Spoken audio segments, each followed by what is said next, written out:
friends, welcome to Gardening with Creekside. It is a cloudy, foggy, misty morning here in North Carolina, Zone 7B, and Brenna and I are over here at the Pines at the nursery because we are going to be planting some great, fantastic perennials and shrubs in our space here at the nursery. So if you remember, maybe you're new to Gardening with Creekside, but we are a grower retailer. We have a retail garden center here in North Carolina.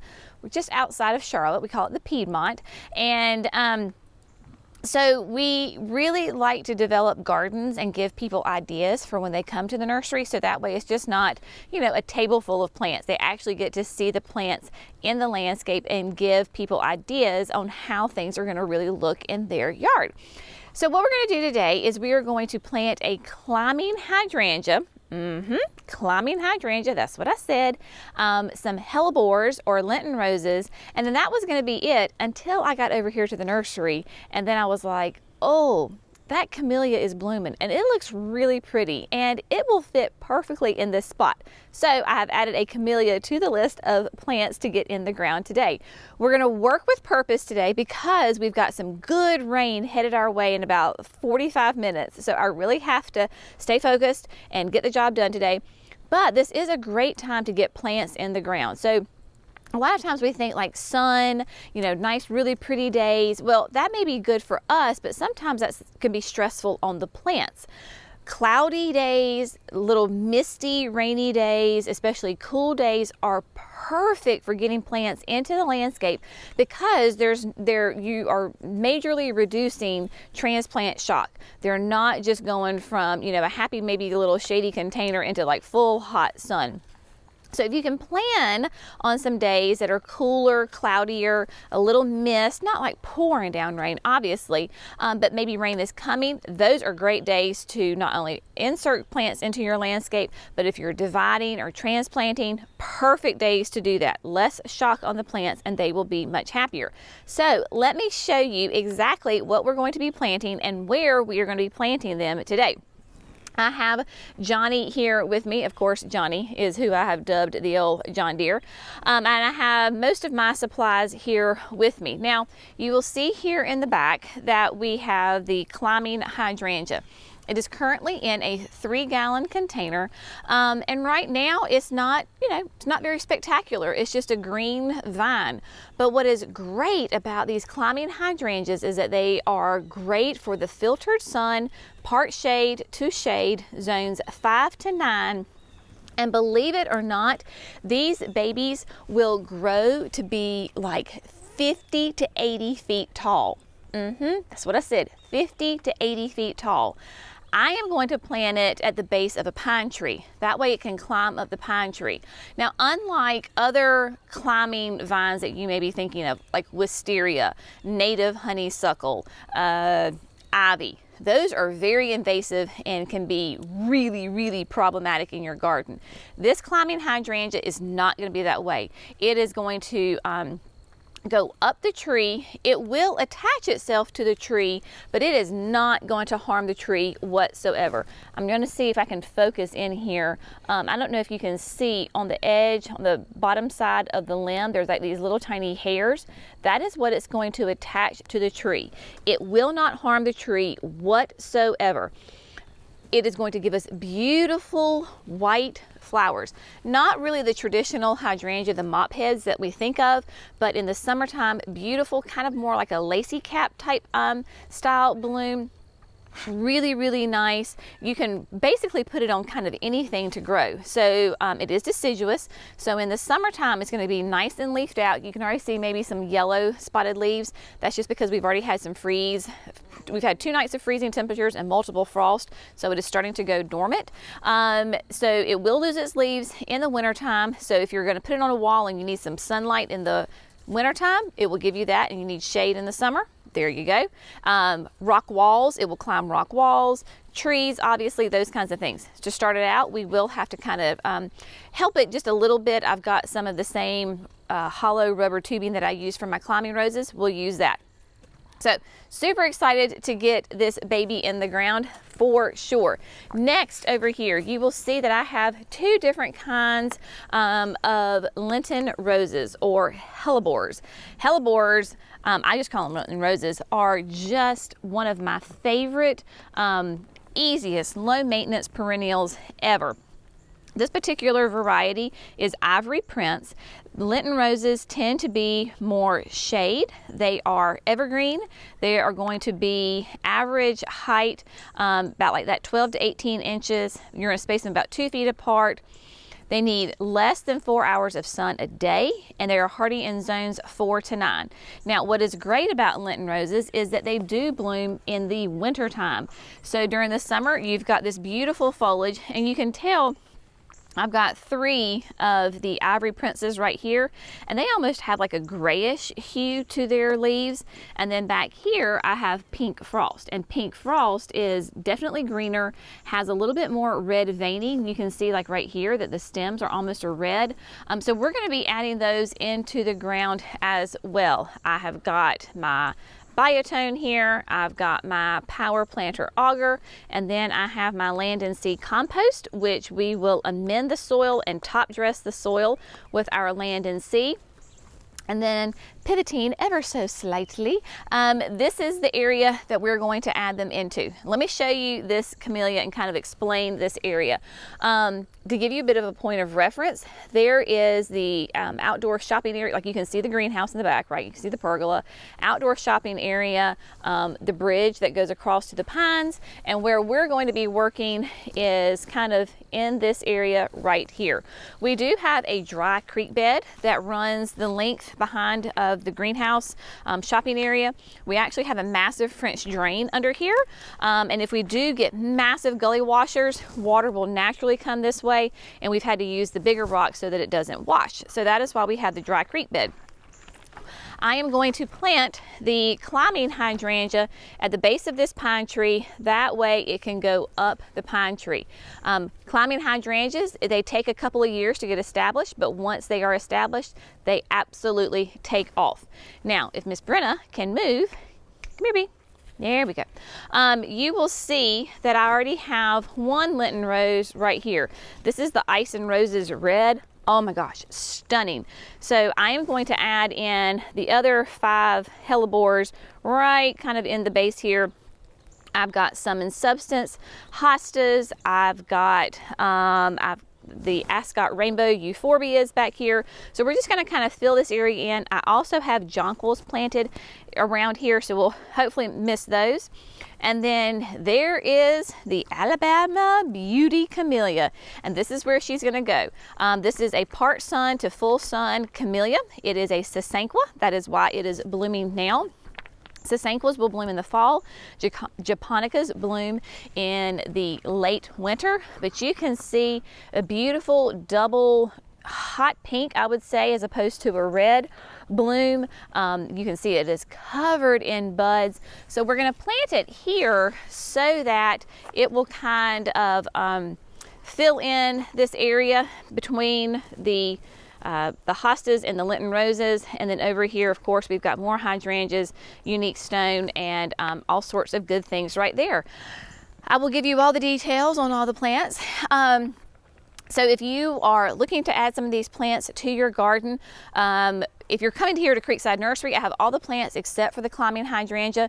We were able to grab those a couple of months ago, and we had them for sale. They've gotten gone, but I've been holding on to mine for a while. They can be kind of tricky, hard to find, those climbing hydrangeas. So if you at a local garden center and you want one and you see one, I would go ahead and grab it. The hellebores, there are a gazillion different types of varieties of hellebores. Again, go visit your local garden center. You can certainly buy them online, but visit your local garden center and then just pick out the colors that you like, because they come in a gazillion colors. Gorgeous, gorgeous. They are deer resistant, not deer proof, but deer resistant. And then camellias, same thing. Just a ton of different camellias, different sizes, different colors, different shapes, all sorts of fun things. So I'm going to get focused. I think we're going to start with the hydrangea, then the camellia, then we'll do the Lenten roses, because I want to get this done before the bottom drops out on me.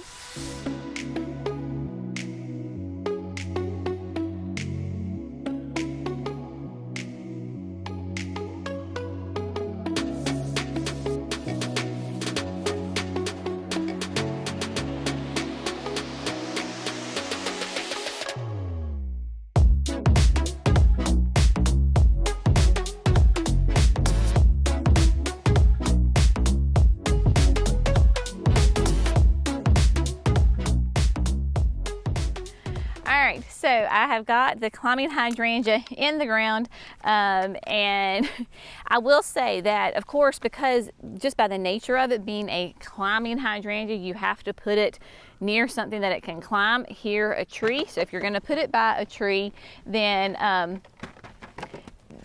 obviously you're going to be dealing with some roots. I'm trying to get Brenna to not play with the pot because it's so loud. So you have to deal with the tree roots. If you're using an auger, just go slow. That is the key. Don't go in there full bore and just go crazy. It will pop on you. That's what I love about the Power Planter one. This is a DeWalt one. I got it from Power Planter. I have it linked in the video description. But it has the E-clutch. It's actually meant to be a cement mixer, so when it hits resistance, it stops. That's great when you have roots and rocks.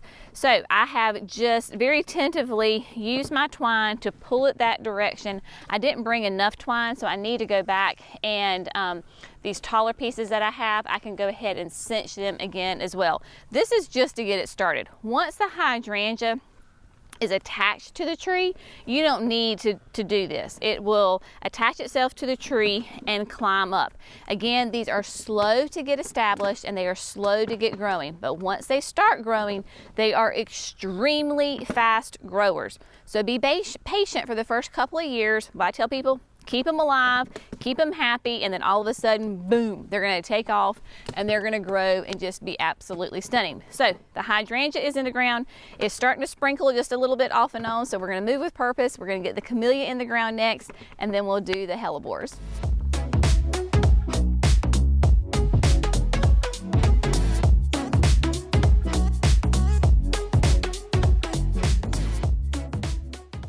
Okay, my friends, so we've got the Alabama Beauty planted. The thing is with your camellias, they like really organic, rich soil, but it must be well draining. They do not like to have wet feet. That's why you'll notice that I added some compost. Once I had my hole dug, I added it in there and then mixed it in. You want to do no more than, I would say, like 1 part amendments, whether it's compost, pine bark fines, those kinds of things, to 3-4 parts of your native soil. You want more of your native soil, but you can enrich it. And then of course, top dress it with that great organic compost that will, help break down and add nutrients to the soil. Everything here is under pine needles. We are blessed. This is why it's called the Pines. We're blessed with pine needles here, so I don't do mulch. I mean, the Lord gives me pine needles, so that's what I use here. I am going to go ahead and label all of my plants. I got these great cute little copper name tags, plant tags from Kinsman Garden Company. You can get them a bunch of different places. I like to, one, for my own sake, to remember what they are, but since this is planted here at the nursery, I like for people to be able to see for themselves what the plant is. Camellias bloom on old growth. That means you do not want to prune them until they are completely finished blooming. For the most part, you want camellias just to let them go, so that you want to plant them in a place where they can reach their full mature size and you don't have to prune them. If you need to shape them up, then of course that's fine. The best time really is like early spring. So if you have japonicas that are blooming, wait till they're finished blooming and then trim them up. Now in this Alabama Beauty, in the center, there's a couple of limbs that have died, which is completely normal. So I'm just gonna come in here and go ahead and prune them because, there's zero foliage on them, right? There's no foliage. You cut it back and it's brown on the inside. That means they are dead. We can go ahead and get rid of that. So you can just kind of look and gauge, find out where it is, then go as far back as it's brown, and then get it cut out. That way you get the dead growth out of there and they have plenty of room to get good air circulation, good light in there, and just makes it, of course, a happier, healthier plant. If it's got green on it, leave it alone. It is fine. The best time to fertilize your camellias is coming out of winter, going into spring. Think of it as they're waking up from a winter's nap. You need to give them food. Go ahead and give them food. In the first couple of years, once you're getting them established, you need to probably keep them watered. Once they're established, they are great. They can naturally and be very happy underneath pine trees, other hardwood trees, in the shade, because that's where they have to go, right? So, excuse me, once they are established, then you're good to go. You just need to kind of keep an eye on them for those first couple of years, especially in your hot summers. If they do not get adequate water, then they will drop their buds. So that's one thing with camellias. When they're under stress, like any other plant, they're under stress, the first thing to go is flowers, because their main job is to keep their roots alive and the top foliage very happy, and the blooms are just, of course, a little extra benefit. So super excited about this Alabama Beauty. I was not planning on planting it today, but I think it's going to be a great addition in here and really kind of nook in right here, and we'll have plenty of room to grow and be happy. She will get morning shade and then sun in the afternoon. So that will be great for this variety because it can handle those full sun conditions for sure. Now, between the camellia and the hydrangea, I've got those 5 hellebores that we're going to get in here. I have no idea where my jonquils are planted, so we're going to cross our fingers and hope that we don't hit the jonquils, but that's the beautiful thing about hellebores. They can be kind of in random places. So that is what we're going to do. All right, so I think I have where the hellebores are going to go, and I have tried really hard to put them in places that I don't think the jonquils are. So let me flip around and let me show you what I'm talking about. So for example, I am pretty sure that the jonquils are not towards here in the back, where, beyond where the hostas are. So I have 3 of the white ones, the Ivory Princes. So we have 1. Then we have 2, a Pink Frost, and then the other white one is here, and then the other Pink Frost is back there. All the jonquils should be, you know how that goes, should be more here in the front because they are more sun loving, and so I put them more in the front. We will get these sweet things in the ground. Hopefully it'll be pretty easy to get them in because they don't have, of course, as big as a root system as the camellia and the hydrangea. Those were 3 gallons. These are only 1 gallon. We've had a lot of people ask like what the blonde stuff is on top of our new perennials and shrubs that we are potting up. So it is actually rice hulls. Rice hulls, of course, are just the outer layer of a rice kernel, and they are a great way to help reduce weeds. So you might see them in other nursery pots when you buy shrubs that they're in there. You, of course, still have the potting soil underneath there. Brenda wants to explore that. There is potting soil underneath there, and then you top dress with the rice hulls. Really helps keep the weeds out of there. So that is the deal as far as the blonde stuff that is on top of the shrubs and the perennials. So I'm just going to get all these in the ground, aug my hole, pray I don't hit jonquil bulbs, biotone, and then I'll come back and do a little bit of a top dress of some land and sea on all of them, and then we'll be done. I looked at the weather. I have about 20 minutes before the rain hits. So here we go. Moving with purpose, as I tell my children. Move with purpose.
All right, my friends, it is perfect timing because the rain is starting. I don't know if you can hear it. Maybe not, maybe so. Anyway, we got the camellia, we got the hydrangea, and we got 5 hellebores in the ground. I would call that a very successful rainy Monday morning for sure. So let me just recap real quick where everybody is before I get soaked. Okay, here we go. There is an Alice oak leaf hydrangea. Then we have the Pink Frost, which did really well there. Then the Alabama Beauty Camellia. So excited to see her grow and develop. It's going to be a lot of fun. Then coming around, nooked in back here, I have got one of the Ivory Princes tucked in between the two Ascot Rainbows. We did another Pink Frost right here.